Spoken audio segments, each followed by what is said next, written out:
पहुंचाता है। समाज के अंदर तरक्की का बायस बनने वाली चीज ज़कात है और किसी चीज को हमने रोका है। वजह क्या है जानते हैं? पहले दौर में ये हुआ करता था हुजूर इस्लाम के दौर में कि इज्तिमाई तौर पर ज़कात अदा की जाती थी। इज्तिमाई तौर पर माना ये है कि ज़कात को एक जगह जमा किया जाता था और उस एक जगह जमा करके जहां जहां मुस्तहिकीन है जिम्मेदारान उन मुस्तहिकीन तक पहुंचाते थे।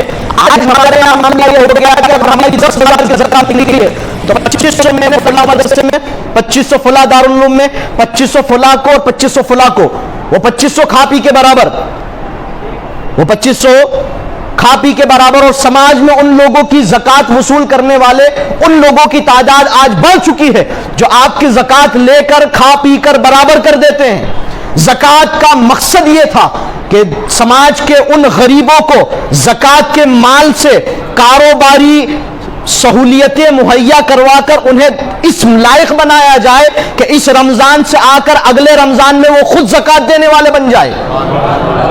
लेकिन हमने ये किया कि 2500 रुपए में कौन सा साहब ज़कात देने का काम होता है? 2500 रुपए में कौन सा इंसान इस लायक हो जाएगा कि वो खुद ज़कात दे? हर एक शख्स अपने दिलो दिमाग में ख्याल करे, लिहाजा अपने तरीके को बदले। ज़कात उस जगह दीजिए जो उसका सही मुस्तहिक और हकदार है।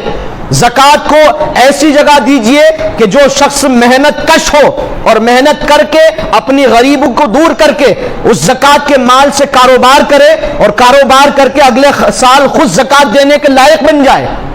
ये ज़कात का मकसद फिर हल होगा ना, ज़कात का मकसद फिर आपको मिलेगा। वरना ये हर साल आप 2500 के तबर्रुक बांट देते हो, खा पी कर लोग बराबर कर देते हैं और फिर अगले साल दोबारा वही लोग आपके पास आ जाते हैं कि साहब ज़कात दे दीजिए।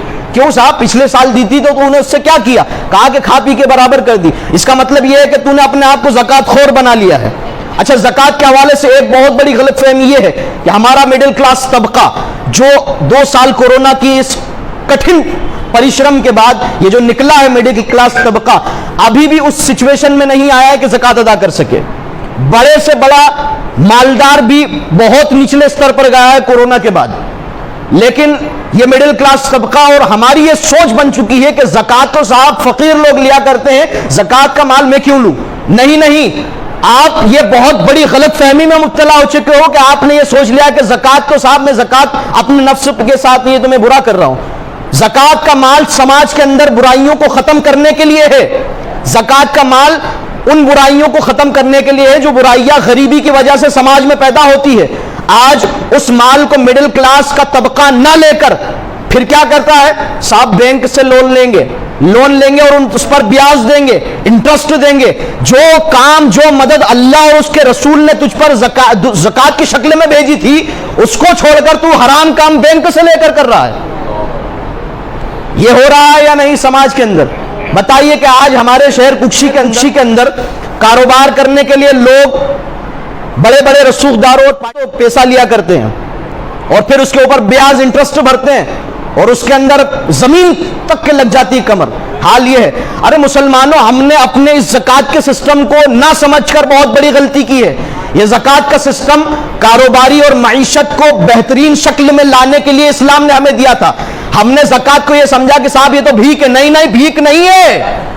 आप ज़कात लेकर ज़कात देने वाले पर एहसान कर रहे हो। इसलिए कि जिस दिन ज़कात के सही मफहूम को ये उम्मत समझ लेगी और ज़कात का अदायगी सही तरीके से होने लग जाएगी, उम्मत में एक शख्स ऐसा नहीं मिलेगा जिसको ज़कात दी जाए। फिर हमारा ये मामला हो गया कि हमने अपनी सोच और अपनी अक्ल के तराजू में इस्लाम के पैमानों और इस्लाम के अहकामात को तौलना शुरू कर दिया। ये बहुत बड़ी गलत फहमी है। मिडिल क्लास तबका हो या उच्च स्तर रखने वाला मालदार तबका हो, अगर उसके ऊपर ज़कात लेने के लायक है वो, तो आप ज़कात जरूर लीजिए और ज़कात लेकर अपनी कारोबारी हालात को ठीक कीजिए। इसलिए कि आने वाले वक्त में कारोबारी हालात की वजह से ही आप पिछड़ोगे और आप बुरे हालात में जाओगे और जा रहे हो। अल्लाह तबारक व तआला रहम फरमाए इस उम्मत पर और इस कौम पर। اللہ تبارک و تعالیٰ زکوٰۃ کے صحیح مفہوم کو سمجھنے کی ہمیں توفیق عطا فرمائے.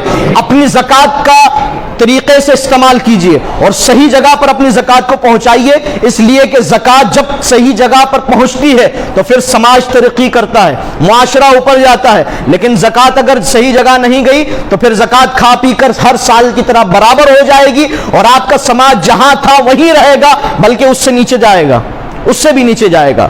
اللہ تبارک و تعالیٰ زکوٰۃ کے صحیح مفہوم کو سمجھنے کی ہمیں توفیق عطا فرمائے اور صحیح مستحقین تک زکوٰۃ ہمیں پہنچانے کی مالک ہمیں توفیق رفیق عطا فرمائے. وما علینا